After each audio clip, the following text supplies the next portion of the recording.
ಹಿಂದೂ ಧರ್ಮದಲ್ಲಿ ಅನೇಕ ಆಚರಣೆಗಳಿವೆ. ಆ ಆಚರಣೆಗಳು ನಮಗೆ ಸಮಾಧಾನ, ನೆಮ್ಮದಿ, ಸಾಂತ್ವನ ಹಾಗೂ ಆರೋಗ್ಯವನ್ನ ಕೊಡುತ್ತವೆ. ಹೀಗಿರೋ ಹಿಂದೂ ಸಂಪ್ರದಾಯದಲ್ಲಿ ಸ್ತ್ರೀಯರ ಋತುಸ್ರಾವದ ಸಮಯದಲ್ಲಿ ಅಂದರೆ ಅವರು ಮುಟ್ಟಾದ ಸಮಯದಲ್ಲಿ ಅವರನ್ನ ಅಪವಿತ್ರ ಮತ್ತು ಅಶುದ್ಧವಾಗಿ ಕಾಣ್ತಾರೆ. ಇದು ಹಿಂದಿನ ಕಾಲದಲ್ಲಿದ್ದ ಪದ್ಧತಿಯಾಗಿತ್ತು. ಇದರಿಂದ ಅವರನ್ನ ಅಗೌರವಕ್ಕೆ ಒಳಪಡಿಸುತ್ತಿದ್ದಾರೆ ಅಂತ ಅದೆಷ್ಟೋ ಆಕ್ಟಿವಿಸ್ಟ್ಗಳು ಮತ್ತು ಸೋಷಿಯಲಿಸ್ಟ್ಗಳು ಈ ಬಗ್ಗೆ ಮಾತನಾಡುತ್ತಾ ನಮ್ಮ ಆಚಾರಗಳನ್ನ ಇಂದು ಪ್ರಶ್ನೆ ಮಾಡುವ ಹಂತಕ್ಕೆ ತಲುಪಿದ್ದಾರೆ. ಅವರಿಗೆ ತಿಳಿಯದ ಒಂದು ವಿಷಯ ಏನಂದ್ರೆ ಹಿಂದೂ ಸಂಸ್ಕೃತಿಯಲ್ಲಿ ಸ್ತ್ರೀಯರನ್ನ ಯಾವತ್ತಿಗೂ ಕೀಳಾಗಿ ನೋಡೋದಿಲ್ಲ. ಸ್ತ್ರೀಯರನ್ನ ಗೌರವಿಸುವುದು ಹಿಂದೂ ಸಂಸ್ಕೃತಿಯ ಒಂದು ಮುಖ್ಯ ಭಾಗವೇ ಆಗಿದೆ. ಯತ್ರ ನಾರ್ಯಸ್ತು ಪೂಜ್ಯಂತೆ ರಮಂತೆ ತತ್ರ ದೇವತಾ ಎಂದು ಹೇಳಿರೋದು ಹಿಂದೂ ಧರ್ಮದಲ್ಲೇ. ಅಂದ್ರೆ ಎಲ್ಲಿ ಸ್ತ್ರೀಯರನ್ನ ಗೌರವಿಸಲಾಗುತ್ತೋ ಅಲ್ಲಿ ದೇವತೆಗಳು ನೆಲೆಸಿರುತ್ತಾರೆ ಅನ್ನೋದೇ ಹಿಂದೂ ಸಂಸ್ಕೃತಿ. ಹೀಗಿರೋ ಹಿಂದೂ ಧರ್ಮವು ಸ್ತ್ರೀಯರು ಮುಟ್ಟಾದ ಸಮಯದಲ್ಲಿ ಯಾಕೆ ದೇವಾಲಯಕ್ಕೆ ಹೋಗಬಾರದು ಅನ್ನೋ ವಿಚಾರವನ್ನ ಇವತ್ತಿನ ವಿಡಿಯೋದಲ್ಲಿ ಹೇಳ್ತೀನಿ ಕೇಳಿ. ಸ್ತ್ರೀಯರು ಋತುಸ್ರಾವದ ಸಮಯದಲ್ಲಿ ದೇವಸ್ಥಾನಗಳಿಗೆ ಹೋಗಬಾರದು, ಮನೆಯಲ್ಲಿರೋ ದೇವರ ಮನೆಗೂ ಸಹ ಹೋಗಬಾರದು, ಅಡಿಗೆ ಮನೆ ಪ್ರವೇಶಿಸಬಾರದು ಅಂತ ಕೆಲವು ನಿಯಮಗಳನ್ನು ಹಾಕಲಾಗಿದೆ. ಆದರೆ ಈ ಎಲ್ಲ ನಿಯಮಗಳ ಹಿಂದೆ ನಾವು ಊಹಿಸದಂತ ವೈಜ್ಞಾನಿಕ ಕಾರಣಗಳಿವೆ. ಹಿಂದೂ ಸಂಸ್ಕೃತಿ ಎಷ್ಟು ಶ್ರೇಷ್ಠವಾದದ್ದು ಅಂದ್ರೆ ಇಲ್ಲಿನ ಪ್ರತಿಯೊಂದು ಆಚರಣೆಗೂ ವೈಜ್ಞಾನಿಕವಾಗಿ ವಿಶೇಷವಾದ ವಿಶ್ಲೇಷಣೆ ಇರುತ್ತೆ. ಯಾವುದೇ ವಿಚಾರವನ್ನಾಗ್ಲಿ ಅಥವಾ ಯಾವುದೇ ವಿಷಯವನ್ನಾಗ್ಲಿ ಹಿಂದೂ ಧರ್ಮದಲ್ಲಿ ಕಾಟಾಚಾರಕ್ಕೆ ಅಂತ ಮಾಡಿದ್ದಲ್ಲ. ಹೀಗಾಗಿ ಇಲ್ಲಿನ ಪ್ರತಿಯೊಂದು ಆಚರಣೆಗೂ ಅದರದ್ದೇ ಆದ ವಿಶೇಷ ಮಹತ್ವವಿದೆ. ಇಡೀ ಜಗತ್ತಿನಲ್ಲಿ ಹಿಂದೂ ಧರ್ಮದಷ್ಟು ಶ್ರೇಷ್ಠವಾದದ್ದು ಮತ್ಯಾವ ಧರ್ಮವೂ ಇಲ್ಲ.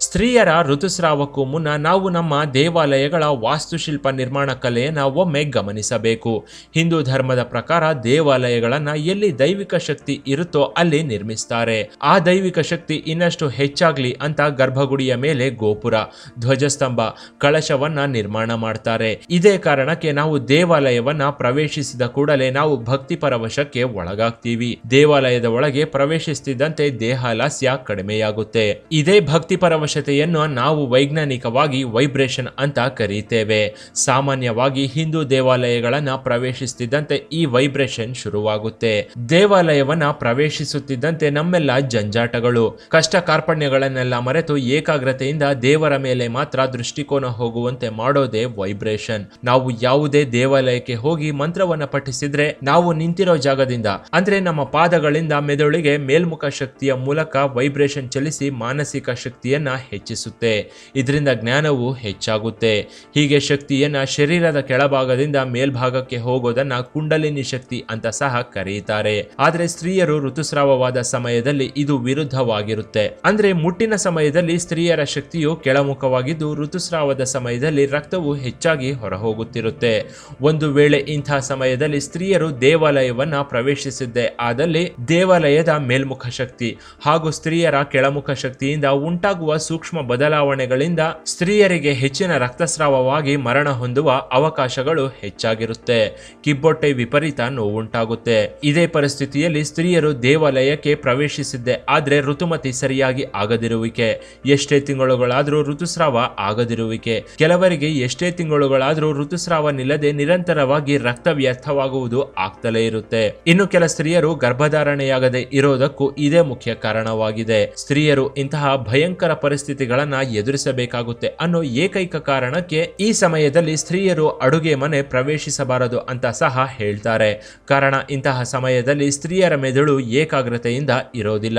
ಸ್ತ್ರೀಯರ ಮೆದುಳು ಹೆಚ್ಚಾಗಿ ಡಿಸ್ಟರ್ಬ್ ಆಗಿರುತ್ತೆ. ಮೆದುಳು ಹೆಚ್ಚಾಗಿ ನೆಗೆಟಿವಿಟಿಯಿಂದ ಕೂಡಿರುತ್ತೆ. ಹೀಗಿದ್ದಾಗ ಅವರು ಅಡುಗೆ ಮನೆ ಪ್ರವೇಶಿಸಿ ಅಡುಗೆ ಮಾಡಿದ್ದೇ ಆದಲ್ಲಿ ಅದು ತನ್ನ ರುಚಿಯನ್ನೇ ಕಳೆದುಕೊಂಡಿರುತ್ತೆ. ಇದೇ ಕಾರಣಕ್ಕೆ ಸ್ತ್ರೀಯರನ್ನ ಋತುಸ್ರಾವದ ಸಮಯದಲ್ಲಿ ಅಡುಗೆ ಮನೆ ಪ್ರವೇಶಿಸಬಾರದು ಅಂತ ಪೂರ್ವ ಕಾಲದಲ್ಲಿ ಕಟ್ಟುಪಾಡು ವಿಧಿಸಲಾಗಿತ್ತು. ಅಲ್ಲದೆ ಇಂತಹ ಸಮಯದಲ್ಲಿ ಎಂತಹದ್ದೇ ಶಾರೀರಿಕ ಸಂಬಂಧವನ್ನು ಸಹ ಹೊಂದಬಾರದು ಅಂತ ಹೇಳಿದ್ದಾರೆ. ನಮ್ಮ ಹಿಂದೂ ಧರ್ಮದಲ್ಲಿ ಅನೇಕ ಆಚರಣೆಗಳಿವೆ. ಆ ಆಚರಣೆಗಳು ಸಮಾಧಾನ, ನೆಮ್ಮದಿ, ಸಾಂತ್ವನ, ಆರೋಗ್ಯವನ್ನ ಕೊಡುತ್ತವೆ. ದೇವಸ್ಥಾನದ ಒಳಗೆ ಪ್ರವೇಶಿಸುತ್ತಿದ್ದಂತೆ ನಾವು ಗಂಟೆಯನ್ನ ಬಾರಿಸುತ್ತೇವೆ. ಕಾರಣ ಅಲ್ಲಿರುವವರ ಏಕಾಗ್ರತೆ ಒಂದು ಕಡೆ ಇರಲಿ ಅನ್ನೋ ಕಾರಣಕ್ಕೆ. ಮಂಗಳಾರತಿ ಬೆಳಗುವುದು ಅಲ್ಲಿ ದೇವರ ಮೇಲೆ ಏಕಾಗ್ರತೆ ಬರಲಿ ಅಂತ. ದೇವಸ್ಥಾನದಲ್ಲಿ ಕೊಡುವ ತೀರ್ಥದಲ್ಲಿ ದೇಹದಲ್ಲಿ ತುಳಸಿ ಹಾಗೂ ಪಚ್ಚಕರ್ಪೂರವನ್ನ ಹಾಕಲಾಗಿರುತ್ತೆ. ಈ ಪಚ್ಚಕರ್ಪೂರದಿಂದ ದೇಹದಲ್ಲಿ ಆಸಿಡಿಟಿ ಉಂಟಾಗೋದಿಲ್ಲ. ತೀರ್ಥದಲ್ಲಿ ಹಾಕಲಾಗಿರುವ ತುಳಸಿಯಿಂದ 18 ಕಾಯಿಲೆಗಳು ಮನುಷ್ಯನ ಹತ್ತಿರ ಸುಳಿಯೋದಿಲ್ಲ. ಇವೆಲ್ಲ ವೈಜ್ಞಾನಿಕವಾಗಿ ಸಹ ಸಾಬೀತಾಗಿವೆ. ಇನ್ನು ದೇವಾಲಯಕ್ಕೆ ಬರಿಗಾಲಲ್ಲಿ ನಡೆದು ಹೋಗುವುದರಿಂದ ಪಾದದಲ್ಲಿ ಆಕ್ಯುಪಂಕ್ಚರ್ ಹೆಚ್ಚಾಗುತ್ತೆ. ಇದರಿಂದ ಪಾಸಿಟಿವ್ನೆಸ್ ಹಾಗೂ ವೈಬ್ರೇಷನ್ ಹೆಚ್ಚಾಗಿ ದೇಹ ಹಾಗೂ ಮನಸ್ಸು ಒಂದು ಕಡೆ ಕೇಂದ್ರೀಕೃತವಾಗುತ್ತೆ. ಪ್ರತಿಯೊಂದು ದೇವಾಲಯದ ಪಕ್ಕದಲ್ಲೂ ಒಂದು ಅರಳಿಕಟ್ಟೆ ಇದ್ದೇ ಇರುತ್ತೆ. ಈ ಅರಳಿಕಟ್ಟೆಯನ್ನ ಆಧುನಿಕ ದಿನಗಳಲ್ಲಿ ಸೋಮಾರಿ ಕಟ್ಟೆ ಅಂತ ಸಹ ಕರೆದಿದ್ರು. ಆದರೆ ಇದು ಒಂದು ಊರಿನ 4 ದಿಕ್ಕುಗಳಲ್ಲೂ ಇರ್ತಿತ್ತು.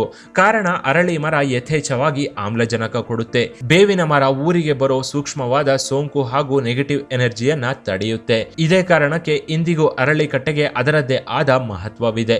ಇನ್ನು ಅರಳಿಕಟ್ಟೆ ಸುತ್ತೋದ್ರಿಂದ ಮದುವೆಯಾಗುತ್ತೆ ಹಾಗೂ ಮಕ್ಕಳಾಗುತ್ತೆ ಎಂದು ನಮ್ಮ ಹಿರಿಯರು ಹೇಳಿದ್ದಾರೆ.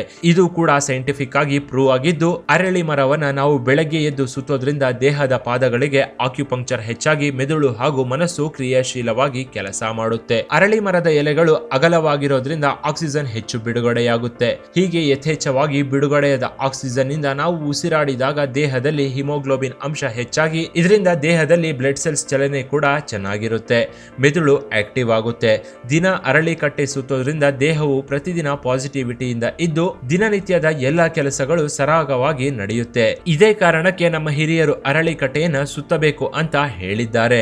ಒಟ್ಟಾರೆ ಹೀಗಿರೋ ಹಿಂದೂ ಸಂಪ್ರದಾಯವನ್ನ ಕೆಲವು ಕೆಲಸಕ್ಕೆ ಬರದ ಆಕ್ಟಿವಿಸ್ಟ್ಗಳು ಶಬರಿಮಲೆ ವಿಚಾರವನ್ನ ಮುಂದಿಟ್ಟುಕೊಂಡು ಹೋರಾಟಕ್ಕೆ ಇಳಿದಿದ್ದಾರೆ. ಆದ್ರೆ ಸ್ತ್ರೀಯರನ್ನ ಪ್ರತ್ಯೇಕವಾಗಿ ಶಬರಿಮಲೆಗೆ ಬರದಂತೆ ಕಟ್ಟುನಿಟ್ಟಾಗಿ ಹೇಳಿದ್ದಾರೆ. ಅಂದ್ರೆ ಅಯ್ಯಪ್ಪ ಸ್ವಾಮಿಯು ಕೇವಲ ಬ್ರಹ್ಮಚಾರಿ ಅಂತಲ್ಲ.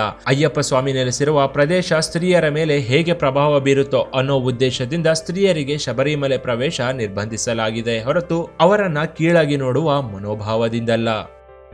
ಇನ್ನು ಈ ವಿಡಿಯೋ ನಿಮಗೆ ಇಷ್ಟ ಆಗಿದ್ರೆ ಲೈಕ್ ಮಾಡಿ, ಶೇರ್ ಮಾಡಿ ಹಾಗೂ ಡೆವೋಷನಲ್ ಟುಡೇ ಚಾನಲ್ಗೆ ಸಬ್ಸ್ಕ್ರೈಬ್ ಆಗೋದನ್ನ ಮರಿಬೇಡಿ.